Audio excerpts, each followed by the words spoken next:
Hey y'all, welcome back. I'm Ashley and today I want to share with you my July wrap up and August TBR because I have been gone for so long that we're just gonna combine them all and get on with the month.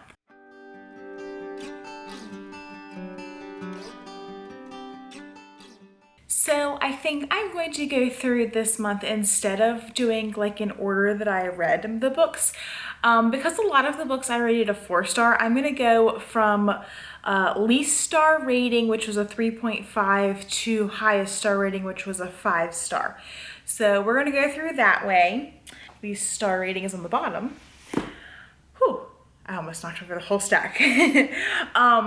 This might be a slight bit of a surprise, but the least star rating, which was a 3.5, as I said, is The Family Upstairs by Lisa Jewell. So I feel like this is all over Bookstagram and probably all over BookTube as well, but I haven't watched it as much there. However, with that being said, it has all of the like hype and publicity going on about it that I just wasn't as impressed as I felt like I should have been. I remember feeling a little invested in the main character, however, not invested enough to even remember her name still. Libby. So I don't know, I didn't feel very invested. I kind of wanted to know what happened to the family, but at the same time, it was kind of like like, that's cool. There was no like surprising like shocks or like twists or turns. So I'm not really sure. I really wanted to pick up another Lisa Jewell book, but I'm not really sure. So maybe leave me a comment below and let me know your favorite Lisa Jewell book. If you also thought the same, like felt the same way about The Family Upstairs, or if I just listened to the hype a little bit too much and that's the reason that my opinion is skewed of this book. But anyway, yes, this was my lowest rating for the month, which 3.5 is not even bad. So moving on. These next books, I'm just gonna, because they're all 4 pretty much, so I'm just gonna roll right through them so we don't have like a 20-minute video. The first one is a book in the series. It is The Fudge Cupcake Murder by Joanne Fluke. This is in the Hannah Swenson series, which I absolutely love. It's a cozy mystery series about a baker who happens to find a ton of people murdered. And by ton, I mean each episode, each book, she finds a different person who has been murdered or somehow gets drawn into helping solve this mystery. And this one was extremely cute. I really loved it. And this is the first one who I've actually like figured out what happened before I got to the end of the book. So I'm very excited about that. I really loved it, as well as the fact that it was kind of its own little mystery with her baking. They were writing a cookbook for their town, and there is a cupcake that has a mystery ingredient, and so it's its own little mystery, trying to figure out what the like mystery ingredient is in this cupcake recipe, which is pretty awesome. Eventually you figure it out at the end, and I kind of want to try these cupcakes now because they just sound delicious. So I tried Ruth Ware earlier and I was semi-impressed, and this one I am much more impressed with Ruth Ware's writing, and that is The Death of Mrs. Westaway. This also got 4 stars. I was much more invested in this than I was in The Woman in Cabin 10. I was more impressed with the writing. The characters didn't get on my nerves quite so much as they did in The Woman in Cabin 10. But I really felt like I was not necessarily there with the characters, but I felt like I really wanted to know what happened. Like, I feel like this could be totally something that happens to somebody, maybe, I don't know, this family's pretty messed up. But it was a really great book, and I just really loved it. I also kind of liked that there was tarot involved in this book. I don't know, it was really good. It was very atmospheric, like very summer atmospheric. I'm not exactly sure if it takes I don't remember if it takes place in the summer. I'd want to say no because they talk about it being really cold and needing to like fires, but it's still like very atmospheric. So like even if you were reading this in any time of year, like you would really feel like those like creepy, eerie vibes. So this might be a perfect thing to read in the fall, especially as it's getting chillier and you might need to light a fire in the fireplace. This might be a really good one to pick up. Actually, I would definitely recommend this for fall. Definitely. Okay, moving on to a funnier, lighter book. This has also made its way all over BookTube and Bookstagram recently, and that is The Unhoneymooners by Christina Lauren. This was my first book by them, and I loved it. It was so good, 4 stars, and my dog is coming to visit. It was so funny, but I also loved that it had more depth to it. It wasn't just like the light rom-com that I was expecting. It really kind of talked about like women and standing up for yourself and kind of like what you believe is right for you. And I was really impressed with it, that it was more than just, you know, a light rom-com. So I was very happy with it. I can't wait to read my next Christina Lauren, which I haven't picked out yet. So again, if you have suggestions, please leave them in the comments because I'm always looking for new books by wonderful authors, and I would definitely say these 2 are a hit. One more series book for the month, and that is Catch Me by Lisa Gardner. I have been reading through the backlist of the D.D. Warren series, which this is in, and I don't remember if this is 4, 5, 6, I'm not really sure. I've been picking up anytime I see them at a thrift store or like thrift books, I've been picking them up. So this is one of them, and I just recently got into it. I just realized this is my 5-star book. I rated this one 5 stars. I went out of order. Sorry guys.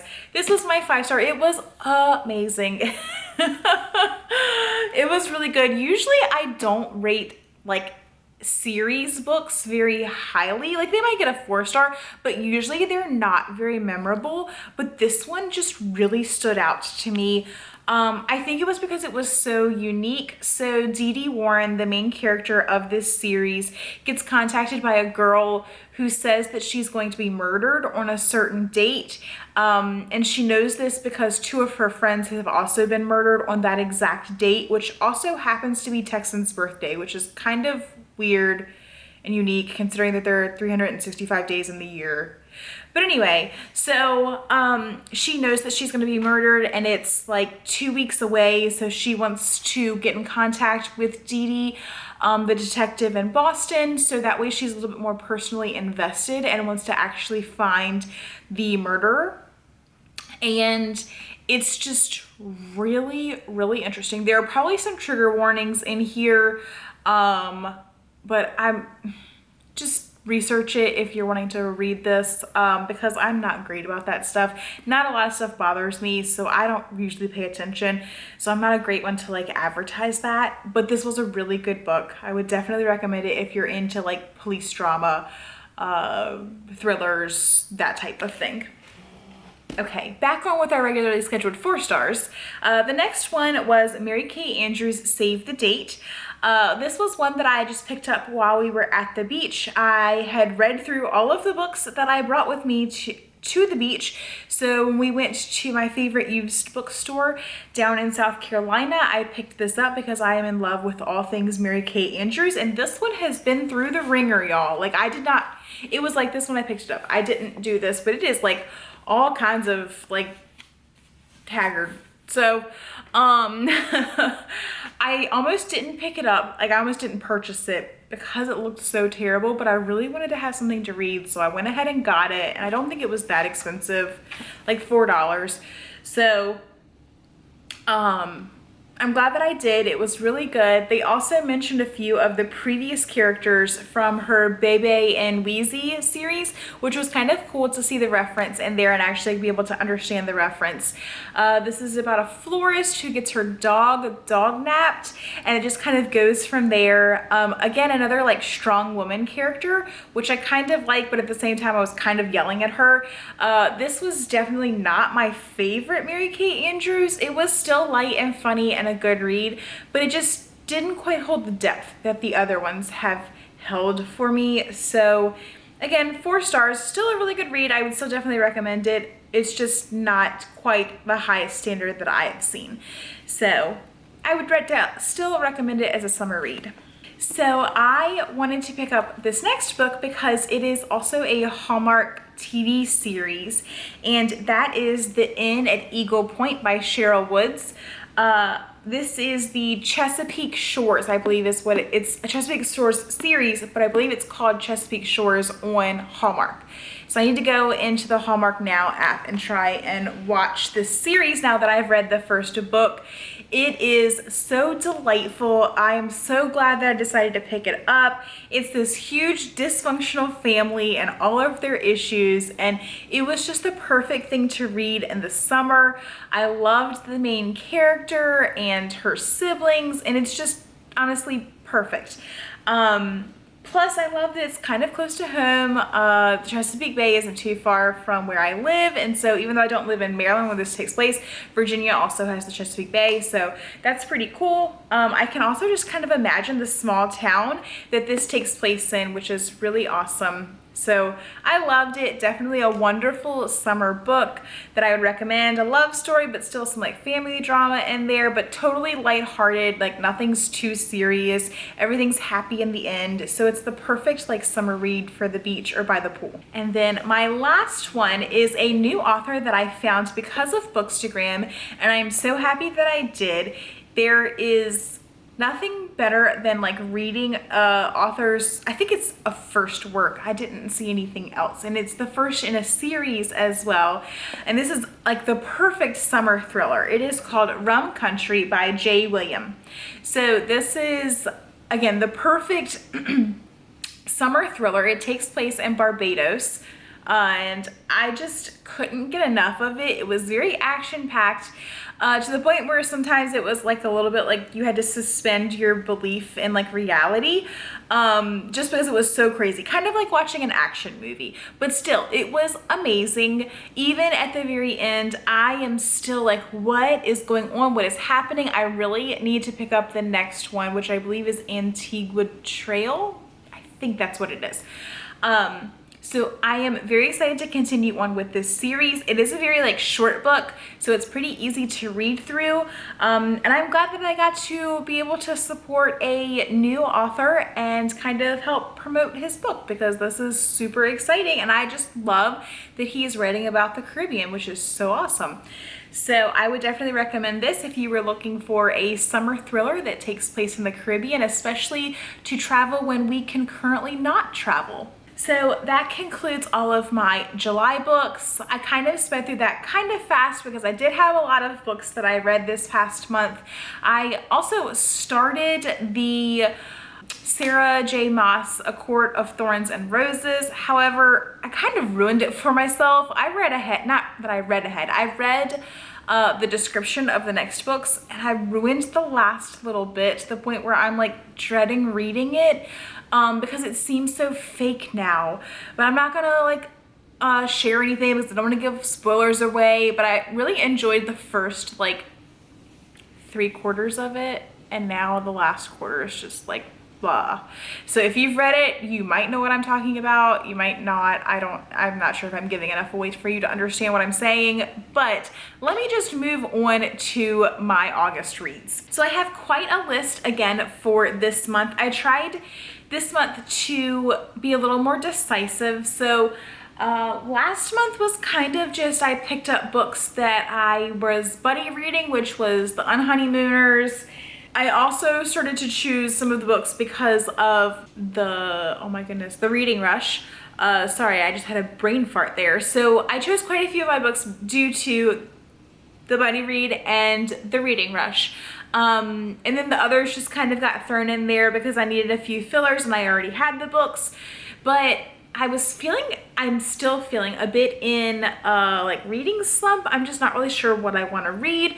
And so I ended up writing down on a like little slips of paper all of the books that I had on my TBR shelves and put them into 2 different cups. And I pulled from those, the 2 cups included books that are either thrillery, like I would want to read in the fall time, and beachy, like I want to try to read before like the summer ends. So those were in 1 cup, and then the second cup was just like general TBR books that I don't really have like a theme for, you know, just whatever I have on my shelf that's not like thriller, folly, or beachy. So this is the list that I came up with, as well as one book that I'm reading for a buddy read and a continuation of the series. And so this is my list. Okay, I picked this book out of the cup, and it is actually a new book that I recently purchased in July. I had a huge book buying spree, which I'm now on a book buying ban, which is, you know, no big deal, whatever. So Cheryl Wood's Sandcastle Bay, I loved that the inn at Eagle Point so much that I wanted to pick up another.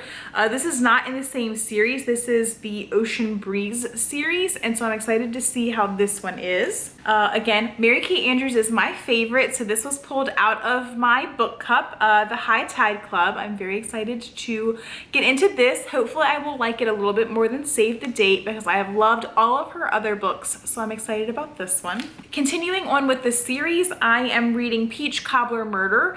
I was attempting to read this during the reading rush as my movie that inspired me to read the book. This series has a few Hallmark movies that were made after it. They are not called like something murder. They are called Murder She Baked. And so Murder She Baked, like Peach Cobbler, Peach something, it's something like that. But I watched the movie, and so I knew I wanted to read the books. I just hadn't gotten there in this series, which is also a reason that I read the Fudge Cupcake Murder from July, because I wanted to be able to read this for the reading rush, but I didn't get to it. So I'm gonna try and read it this coming month in August. I'm also continuing on with the series. My mom and grandmother are reading this series, and actually my grandmother is reading this book right now. My mom has already read it and is moving on to the next in this series, and that is 44 Cranberry Point by Debbie Macomber. I absolutely love the Cedar Cove series. I loved her other series that took place in Cedar Cove, and I'm enjoying this series so far. Some of the characters aren't my favorite, but they're not bad characters. They're just in a different point of life as me, so it's a little hard to like kind of get into it, but I'm still enjoying it. And I'm very excited to read this one because two of my favorite characters from the other series that takes place in Cedar Cove are the main characters of this book. So Bob and Peggy Belden, if you have read the Rose Harbor Inn, if you've read that series, you will know these names, Bob and Peggy Belden, and so I'm excited to see what is going on with them at their home. All right, this is my fan fiction. I have never really read a fan fiction before, and when I saw this come up at Books A Million, I could not resist picking it up, and then I pulled it from the hat, so it's cup, whatever I'm pulling from. It's even more exciting to read this. I've already read it and I really loved it. It is The X-Files Origins, Agent of Chaos, which follows Fox Mulder as a little 17-year-old teenager, and it was so good. Okay, I'm gonna save it. It was in my August TBR, and that is the first book that I've read. The next book that I'm reading, or potentially next book that I'm reading, I need to start it soon because it's already like close to when I'm supposed to have this book done, and I haven't started. I think I've gotten like a chapter in. It is The Last Flight by Julie Clark, and I am reading this for a buddy read, and like I said, it's due soon. I think we're discussing it on the 15th, and I haven't even really started, so I need to read it. Like I said, I've gotten like a chapter in, and the first chapter was really good, but I'm in a reading slump and I just don't feel like picking up books right now. So I need to do that. I really need to start reading this, and maybe I might do that as soon as I finish filming this. I have one book left. So let's get this all wrapped up. It's gonna be a really long video. Sorry folks. It is the next Lisa Gardner, Dee Dee Warren called Fear Nothing. And yeah, I picked this out of the hat. It just so happens that I guess I am not finishing up, but continuing on in some series. So this is the next one. I'm excited to see where Dee Dee's life takes us next, and see what other mysteries come into her line of work. So that is my July wrap up and August TBR. I'm not sure why I want to keep saying September, but it just keeps coming to my head. But anyway, I hope that you have enjoyed this video and maybe gotten some recommendations. Are we reading any of the same things this month? Please, let's have some book chats in the comments. I would love that. And I will see y'all all in my next video. Bye guys.